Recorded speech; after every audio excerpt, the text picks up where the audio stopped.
преддверии третьего Хулака выходит ТОВА по мотивам первых двух игр. Вот это!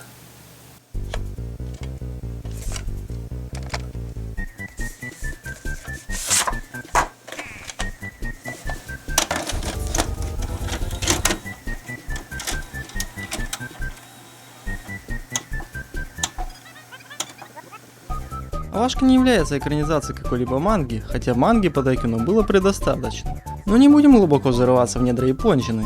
Примем за правду то, что комиксы были.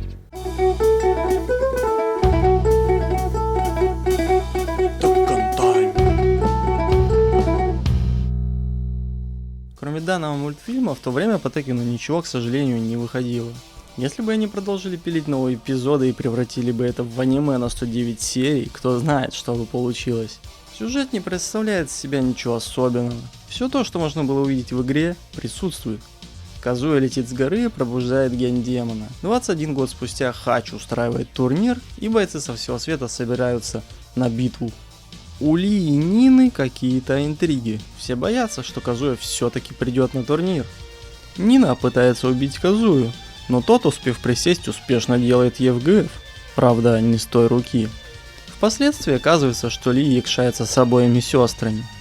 Джун и Лей отправляются на турнир под прикрытием расследования какого-то биологического оружия. Жека ломится на корабль, который увезет всех участников на остров проведения турнира. Но тут приходит сам Ли и бросает пари, что если Жека победит Брюса, то их всех пропустят на пароход. Но ведь у Джун и Лея есть билеты, что за... Но не суть, после первой же тычки наш Муай-Тай выбывает с турнира.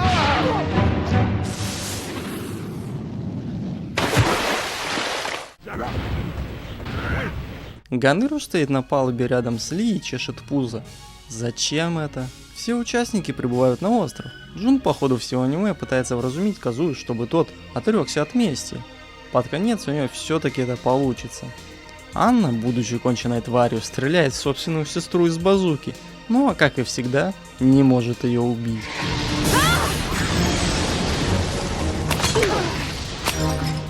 На следующее утро Ли заявляет, что турнир будет проходить по типу Free for All. Нужно только выжить в джунглях и добраться до башни, где финалиста будет ждать Хач. В джунглях, ясное дело, встречаются на пути разные соперники, которые также идут к башне. И тут начинаются сами драки.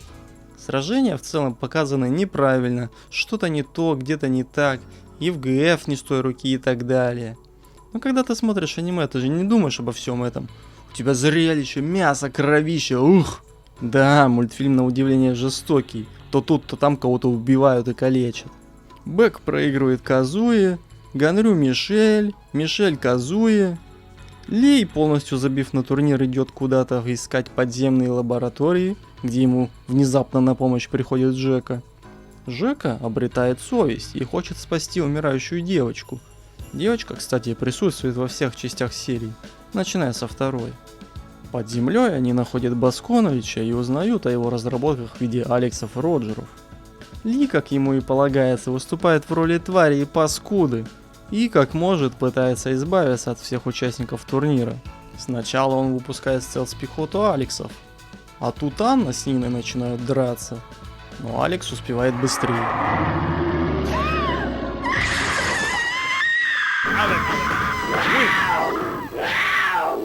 Казуя рвет пасти всем динозаврам. В то же время Ли запускает систему уничтожения острова, будучи в отчаянии. Каз и Хач уже вовсю дерутся, а Джун пытается образумить обоих. Остров крошится, все, кто успел, спасаются на подлодке. А Хейхачи улетает, не поверишь, на вертолете. На этом аниме завершается. По сути, ничего особенного и не произошло. Способ проведения турнира необычный, хотя работает по своей методике. В самом конце идет таймскип, в котором Джун на Юкусиме живет с маленьким Джином. И на этом все, собственно. Аниме в конкретных моментах отличается от первоисточника, ниже приведен сравнительный список. В начальном ролике появляются все персонажи из игры, в том числе Вонг, Кунимицу, Хоуранг, Сяо, Эдди, Форест и Джин, но в аниме их нет. Касуми Мишима, мать Казуи, в играх также не появлялась до недавних пор. В аниме присутствует только в виде фотографий в медальоне. То же самое с детством Джун и Казуи, в играх ничего про это не было.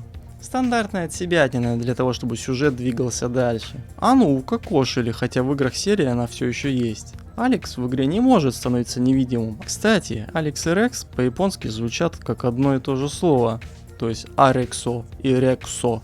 Джаки и Пиджаки перепутаны местами, Ангела тоже нет, хотя есть теория, что в ее роли выступает Джун, что вполне логично. Жеку придавливает дверь, вместо доктора Абеля, который должен был добить его лазером со спутника, согласно концовке второй части. Самого Абеля тоже нет, вместо Йоши Басконовича спасает Лей. Ли погибает вместе с островом, хотя в играх он присутствует, за исключением третьей части. Персонажи вполне похожи на самих себя, их поведение и характеры по большей части идентичны игровым трактовкам. Однако цвет волос и шмотки отдельных бойцов не везде соответствуют требуемым нормам. Турнир проводится на острове, а не по всему миру. Это самая здравая мысль во всем аниме. Авашка не считается каноном, однако в ней весьма достоверно преподносятся мотивации персонажей для участия в турнире и вообще существования в мире в целом. Тот же пример, связь между Джун и Казуей. Взаимоотношения между персонажем показаны достойно, пусть их и мало. Да, и не все бойцы, которые есть в мультфильме, дерутся между собой. Да и не все они есть. Йоши вообще без меча ходит. Ни коты, ни полный, ни лой, рта не открывает за все время. Но это все придирки, по-хорошему-то бодро вышло. Казуя похож на Вегету из Драгонбола, конкретно рассматривая данный пример, точно его копия. Характеры персонажей показаны хорошо, для тех, кто плохо знаком с играми, будет полезно посмотреть. Или посмотреть передачу Tekken Time. Как аниме, интерпретация Текена достойная. Закрывая глаза на то, что Tekken там зовется отдельным видом единоборств, ошибочно подменяя продвинутое карате Мишим. И на этом все. Это была передача Tekken Time, в которой мы рассматриваем различные вещи из мира железного кулака. В следующий раз мы посмотрим на Tekken под иным углом. Будет много всего интересного. Рубитесь в Tekken. Скоро увидимся.